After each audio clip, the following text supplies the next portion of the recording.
Kisah Orang Kudus. Hari ini, tanggal 19 April. 1. Santo Leo ke-9. Paus Bruno Egeseim.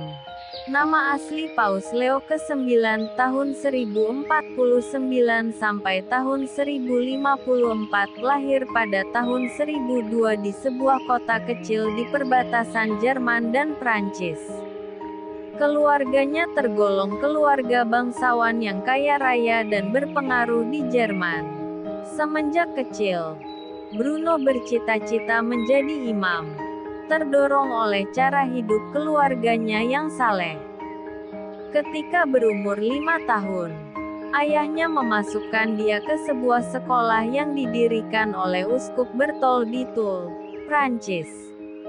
Ketika saudara sepupunya menjadi kaisar Jerman dengan nama Konrad II, Bruno menjadi pembantu Uskup Hariman di Toul. Sepeninggal Uskup Hariman, Bruno diangkat menjadi Uskup Toul pada tahun 1027. Selama 22 tahun ia bekerja keras membina iman umatnya dan membaharui keuskupannya. Sepeninggal Sri Paus Damasus II pada tahun 1048, Bruno diajukan sebagai paus oleh Kaisar Henry III, yang menggantikan Konrad II, saudara sepupu Bruno.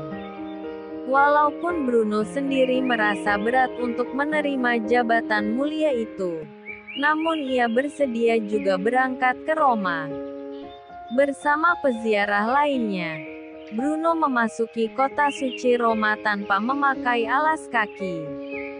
Rahib Hildebrand, yang nanti bertugas sebagai penasehat Bruno dan kemudian menjadi Paus Gregorius ke-7 tahun 1073 sampai tahun 1085, menerima Bruno di Roma. Dalam hati kecilnya, Bruno berpikir bahwa orang-orang Roma akan menolaknya karena berkebangsaan Jerman. Tetapi ternyata orang-orang Roma datang dan berkumpul di Basilika Santo Petrus untuk menyambut dia. Imam-imam Roma dengan suara bulat menerima dan memilih dia menjadi paus. Akhirnya ia menjadi paus dengan nama Leo ke-9. Semenjak awal kepemimpinannya, Leo ke-9 melancarkan aksi pembaharuan di seluruh gereja. Terlebih dahulu ia memperbaharui cara hidup para imam, sambil berusaha keras menentang kembalinya Benediktus ke-9 ke atas tahta kepausan dan menyehatkan kembali keadaan keuangan kepausan yang porak-poranda. Hildebrand diangkatnya menjadi pengawas keuangan kepausan. Selanjutnya beliau mengadakan sinode untuk membicarakan kejahatan besar praktek simonia, membeli jabatan gerejani dengan uang, dan cara hidup para imam yang tidak mengindahkan keluhuran hidup selibat. Semua tabisan yang telah dibeli dengan uang dibatalkan. Meskipun ada perlawanan keras dari kaum awam dan imam-imam, ia melarang imam-imam untuk menikah dan menjual barang-barang gereja. Campur tangan kaum awam dalam pencalonan dan pentabisan imam-imam tidak diperkenankan. Untuk mencapai keberhasilan dalam usaha-usahanya itu, ia sendiri mengadakan perjalanan ke seluruh Eropa untuk menjelaskan keabsahan dan ketulusan rencana-rencananya. Ia mengadakan serangkaian konsili di Pavia, Italia, Reims, Perancis dan Mainz, Jerman untuk membicarakan masalah kehidupan rohani para imam dan memecat imam-imam yang tidak hidup menurut cita-citanya. Dari tahun 1050 sampai 1053, Leo beberapa kali mengadakan perjalanan keliling Italia Selatan, Jerman dan Perancis untuk memberi konferensi-konferensi di Langres, Treves, Pressburg, Ratisbon, Augsburg dan Mantua. Pada tahun 1050, Leo mengadakan lagi sebuah konsili di Roma untuk membicarakan masalah Berengarius dari Tours. dan pengikut-pengikutnya yang tetap menyangkal kebenaran ajaran iman perihal kehadiran real Yesus Kristus dalam Ekaristi dan transubstansi, perubahan roti dan anggur menjadi tubuh dan darah Kristus. Dalam konsili ini, Berengarius dijatuhi hukuman ekskomunikasi. Dalam masa kepemimpinannya yang singkat itu, Leo dikenal sebagai paus yang menuntut otoritas atas Gereja Timur. Ia dikenal sebagai pembaharu gereja, pendobrak praktek simonia dalam gereja dan praktek hidup imam yang bertentangan dengan cita-cita imamat. Ia juga dengan gigih membela orang-orang Italia Selatan yang dikuasai oleh bangsa Normandia. 2. Santa Tarbula, perawan dan martir. Sekitar tahun 340 Sapor II, Raja Persia, Iran melancarkan penganiayaan yang kejam terhadap umat Kristen. Simeon, uskup kota Seleucia, dibunuh dalam aksi penganiayaan ngeri itu. Selang beberapa waktu kemudian permaisuri raja diserang penyakit yang sangat membahayakan. Tarbula, seorang biarawati dan adik uskup Simeon, dituduh sebagai biang keladi penyakit naas tersebut. Karenanya ia pun ditangkap. Terhadap tuduhan yang diarahkan kepadanya, Tarbula dengan tegas menyatakan bahwa ia lebih taat kepada perintah Kristus yang melarang membunuh orang.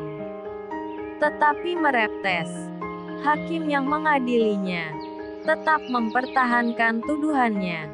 Katanya, sesungguhnya perkara ini sudah jelas dan dapat dimengerti. Engkau bermaksud membalas kematian kakakmu dengan menimpakan penyakit berbahaya itu kepada Sri Ratu. Dengan tenang Tarbula menjawab, kakakku yang telah kamu bunuh kini hidup dalam kemuliaan surgawi bersama Kristus Tuhan kami. Siksaanmu terhadap dirinya sama sekali tidak mendatangkan malapetaka apapun atas dirinya.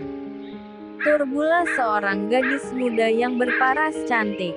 Melihat kecantikannya itu, sang hakim secara diam-diam jatuh cinta padanya dan bertekad menikahinya.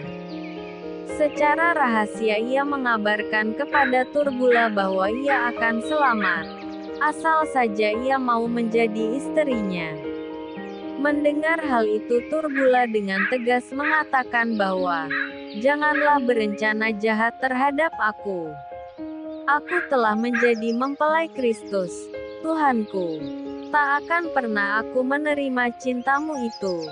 Bagaimanakah mungkin aku memilih kematian yang kekal hanya untuk menyelamatkan nyawaku dan hidupku yang sementara ini? Keteguhan serta ketegasannya yang sama ini ditunjukkan pula kepada Sapor II. Tatkala sang raja sendiri mengajaknya mempersembahkan kurban kepada Dewa Matahari. Karena semua daya upaya mereka untuk menyesatkan dia sia-sia saja, maka Tarbula bersama-sama dengan dua wanita lainnya dibawa ke panggung penyiksaan di luar kota. Di sanalah mereka dibunuh oleh kaki tangan raja. 3. Santo LVG OSB, Uskup LVG hidup di antara tahun 954 sampai dengan 1012. Ia menolak dibebaskan dari penjara oleh seorang tentara Denmark dengan uang tebusan karena ia tidak mau membeli kebebasannya dengan uang yang telah disisihkan untuk kepentingan kaum miskin. 4. Santo Werner, martir. Sewaktu masih bocah, ia melarikan diri karena terus dipukuli oleh ayah tirinya. Lalu ia menjadi pembantu seorang petani anggur yang jahat. Suatu hari majikannya menyuruh dia membawa pulang hosti dari gereja. Tetapi anak itu menjawab, tak pernah saya berbuat dosa ini. Pada hari Kamis putih ia diseret ke kebun anggur, diikat pada tiang selama 3 hari supaya menurut. Namun Werner tak mundur setapak pun. Maka para penyiksa memotong pembuluh darah Werner, sehingga ia mati lemas. Mayatnya diceburkan ke sungai dekat Bacerah, Jerman. Ia meninggal pada tahun 1287. Santo Paus Leo ke-9, Santa Tarbula, Santo LVGOSB dan Santo Werner. Doakanlah kami. Kak Carla Channel.